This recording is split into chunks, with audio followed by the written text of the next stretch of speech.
બનાસકાંઠા જિલ્લાના ઓગળ તાલુકાની ચૂંટણીમાં પરિવર્તન કે પુનરાવર્તન? ઓગળમાં સ્થાનિક સ્વરાજ્યની ચૂંટણીઓનું રણશીંગો ફૂંકાતા જ બનાસકાંઠાનું રાજકારણ ગરમાયું.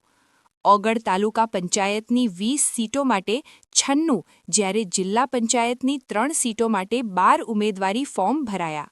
ગત ટર્મમાં ઓગળ વિસ્તારમાં આવતી ત્રણેય જિલ્લા પંચાયત સીટ કોંગ્રેસને ફાળે ગઈ હતી અને તાલુકા પંચાયતમાં પણ કોંગ્રેસે મેદાન માર્યું હતું. બનાસકાંઠા જિલ્લા પંચાયતની સ્થાનિક સ્વરાજ્યની ચૂંટણીના ફોર્મ ભરવાના છેલ્લા દિવસે તાલુકા પંચાયતની 20 અને જિલ્લા પંચાયતની 3 બેઠકો માટે ભાજપ કોંગ્રેસના ઉમેદવારોએ તેમના સમર્થકો સાથે ઉમેદવારી ફોર્મ ભર્યા હતા. શ્રી વાલાભાઈ ચૌધરી, વ્યવસાય વકીલાત, રહેવાનું ગામ મોડલા, તાલુકો ઓગળ, જિલ્લો બનાસકાંઠા. હું ભારતીય જનતા પાર્ટીનો કાર્યકર છું.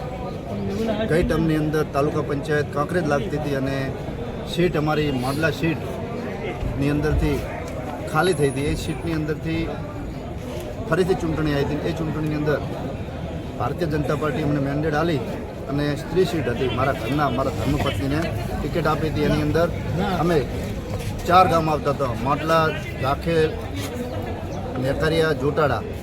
એમાં જાખેલ અને જોટાડા ગ્રુપ ગ્રામ પંચાયત હતી. સરપંચની ચૂંટણી બંનેની પંચાયત ભેગી હતી અને એ પછી ટૂંક સમયમાં સરપંચનું ઇલેક્શન પણ આવવાનું હતું. એટલે એ બધા સંજોગોને ધ્યાને લઈ અને અમને માત્ર થોડા વોટોથી અમને અમારી ટૂંક એવી હાર થયેલી અને કોંગ્રેસનો વિજય થયેલો. પણ એ જે ગામ હતા કોંગ્રેસનો ગઢ કહેવાય, એવા ગામો આ વખતે અમારી સીટમાંથી બાદ થયેલા છે. એટલે અમારી મોડલા સીટની અંદર દાખલ અને મોડલા આવે છે.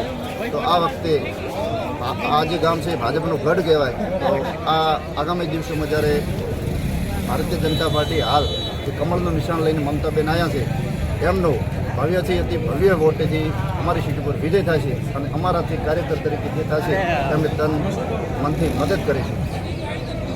ફોર્મ ભરવાના છેલ્લા દિવસ સુધી કોંગ્રેસ કે ભાજપ પક્ષે ઉમેદવારોને યાદી જાહેર ન કરતા ચૂંટણી લડવા ઇચ્છુક ઉમેદવારોમાં નારાજગી જોવા મળી હતી અને કેટલાય ભાજપ કોંગ્રેસના કાર્યકરોને ટિકિટ ન મળતા અપક્ષ અને આમ આદમી પાર્ટીમાંથી ઉમેદવારી નોંધાવી હતી.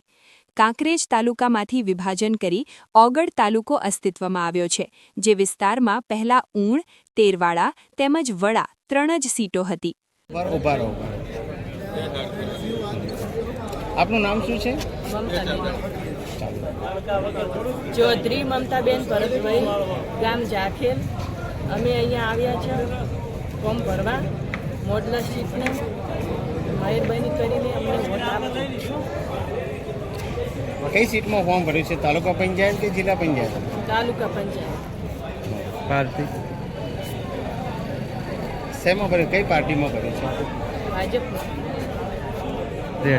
ઓગળ તાલુકામાં મુખ્યત્વે પાયાની સમસ્યાઓથી લોકોમાં રોષ જોવા મળી રહ્યો છે, જેમાં મુખ્યત્વે ઓગળ તાલુકાના વડા મથક થરા ખાતેથી પસાર થતા નેશનલ હાઇવે ઉપર સ્ટ્રીટ લાઇટોનો અભાવ, સર્વિસ રોડ ઉપર ચોમાસામાં વારંવાર પાણી ભરવાની સમસ્યા, તાલુકાના રસ્તાઓ ઉપરાંત ભલગામ ટોલ ટેક્સમાં સ્થાનિકોએ વારંવાર ભરાવો પડતો કમરતોડ ટેક્સના લીધે લોકોમાં ભારે રોષ જોવા મળી રહ્યો છે.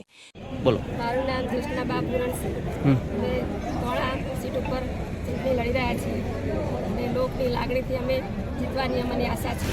કયા પક્ષ તરફથી જીતે? કોંગ્રેસ પક્ષ.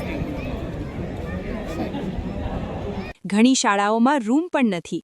રૂવેલ, તેરવાડા, માંડલા, અરજણસર જેવા કેટલાય રસ્તાઓની માંગ પૂરી કરાઈ નથી.